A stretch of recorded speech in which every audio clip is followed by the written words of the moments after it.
Nehemiah's probably already touched on this, but you're talking about rebuilding the walls. And before we look at what they actually started to do in Nehemiah chapter 3, where they actually started to rebuild the walls, the scripture does not highlight the timeline between chapter 2 and chapter 3.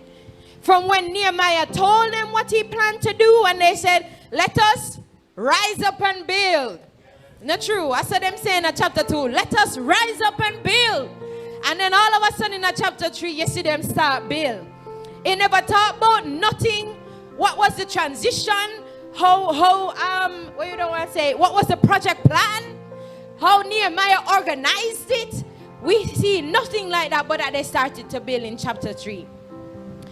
And so important principles and insight and revelation is outlined in chapter 3 about what happens when we start to build. Let's not think that Nehemiah had this bright idea all on his own. You know, if we ever think we have any bright ideas all on our own, look at somebody and say, "You fool yourself." No, for real, man, you fool yourself. If we think, I had this bright idea. You know, who was it? Was it Faraday? Faraday was the one who did electricity or light bulb, or whoever had a bright idea. Alexander Bell, who invented the phone, the telephone. If he ever thought he had that bright idea on his own, I want you to know that he was fooling himself. Because everything that is created, everything that has been good comes from God.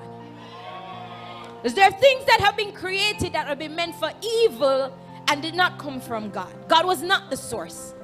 But Nehemiah did not have the idea to go to Jerusalem and to rebuild the walls all on his own.